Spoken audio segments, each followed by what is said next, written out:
friends. Welcome back to another episode of the Find a Way podcast with Dusty. It has been a while, my friends. It has been a while, at least 2 months. And I am in a position where I'm in the car. I'm traveling from the gym back home. So something a little bit normal. And I feel like the past few weeks, few months have just not been normal and in routine. And man, that's such a relatable thing with being consistent, is that if it's not common, if it's not standard, it's hard to stay or be consistent with something. I mean, really, we talk about the weight loss journey. You want to be successful with weight loss, be consistent. Well, the podcast will probably apply to the same principle, that when changes happen, just me being able to get a podcast it's not been a easy routine for me. So, welcome back. Thanks for hanging out. The 2 past months have been absolutely wild. I finally got, and if you didn't know already, I'm sure you do, but I got my skin removed for my chest. They ended up removing 8 pounds.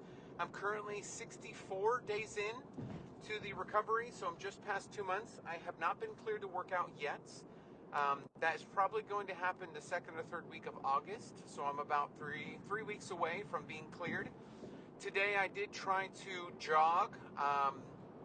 That was a weird experience. I did it for about 2 minutes, and I just felt like I couldn't go anymore, and I just felt this real tingling around my chest, like, whoa, there's nothing heavy bouncing up and down. And it felt a lot like my midsection after I ran for the first time. My chest felt like that, and it just felt weird. So 2 minutes was the max I could do, and I'm happy with it. I'm making progress. I'm taking a step ahead. Honestly, it relates so much to the weight loss journey in that it is a 2 minutes.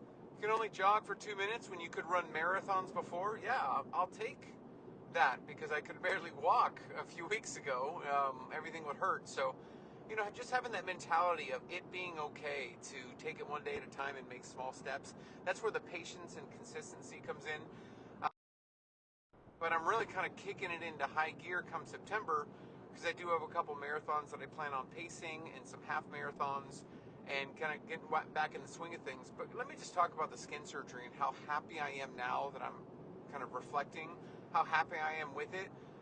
For me, wearing a tighter shirt, you could always see my midsection and my chest, and it just looked like, and I remember one of the bodybuilding coaches I went to the same gym with back in California said, I knew you've lost a significant amount of weight because I can see the loose skin through your clothes, but I didn't realize how much you lost. And he's a great guy. We've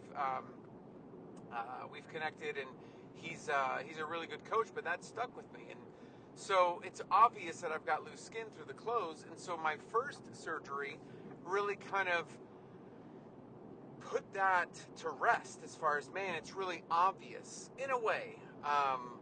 12 pounds of skin around my midsection really tightened up and allowed me to wear shirts where I didn't really have this loose overhang, and I didn't have to tuck it in with these A shirts and really prevent my loose skin from popping out of the bottom of my shirt. Well, now it looks like this awkward place for either it's my ribs, or it's very confusing when my midsection skin was gone, but my chest loose skin was still there. And so it was just awkward, and I would get stares, I'd get looks. It was just tighter clothes. I'd have to wear buttons or something that wasn't as form-fitting. And something I'm really noticing now, that some of the swelling, I've still got a lot, and I probably will for the first 6 to 8 months. But from what has been calmed in my chest area, I can wear something and it just looks normal. And that was something that I could only really get wearing a wetsuit when I went to a Great Wolf Lodge. I wore a wetsuit, and it really compacted all of that, and it made me look somewhat normal.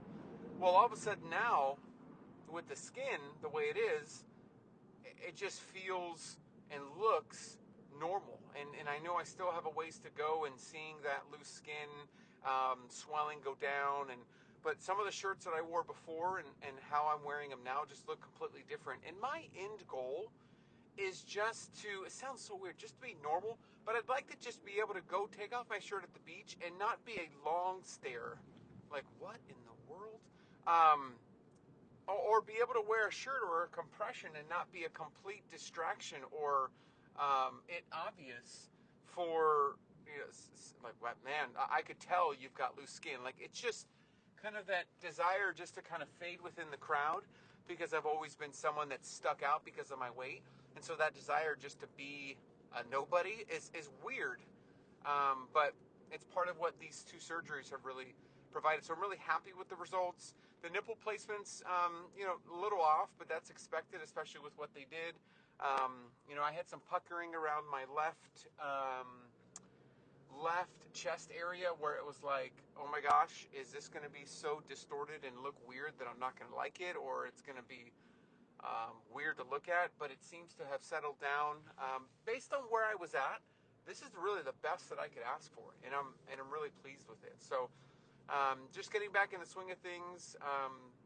The past 2 or 3 weeks have been chaotic, with my wife getting into an accident. Someone ran a stop sign. She's okay. Some trauma that my son is exhibiting that we're talking to a counselor about, just to kind of see, because he's really afraid of cars. Any sudden movements like windshield wipers on the car terrify him. And so we're really kind of trying to work through that. My wife just doesn't want to drive. So,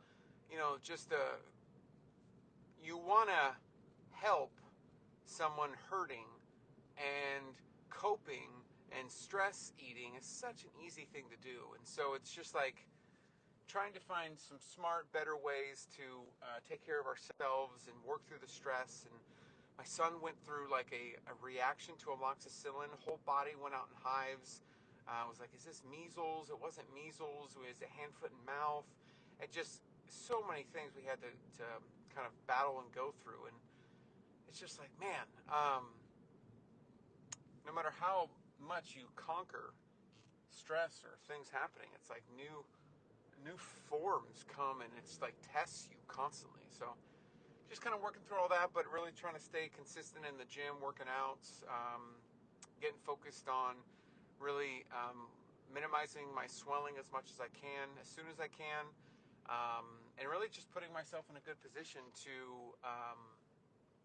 start running again. And with the marathons that are coming up, and different running races, I'd love to do a High Rocks if that becomes available locally. I'd love to do another triathlon, and maybe half an Ironman, but it really just depends on the scheduling and it's all time. Yeah, don't believe these 20-year-old influencers that try to convince you that you are just going to have the time. No. No. Okay, if you have kids, you have a 9 to 5 that requires a lot from you, it is not going to be a cushion to get all that stuff done. Man, if I was a 20-year-old doing what I'm doing now, I'd have so much time for content and filming and traveling and all that, and with kids and a full-time job and all that. It's just like, I'll do what I can when I can, and hopefully folks stick around. So I'm glad I was able to at least make this podcast. 8 minutes isn't much. It was a short trip, but as I'm getting back into consistency and the normal routine of things, I will provide more as much as I can and get into topics and deep dives. So thanks for tuning into this episode. Talk to you on the next one. Take care.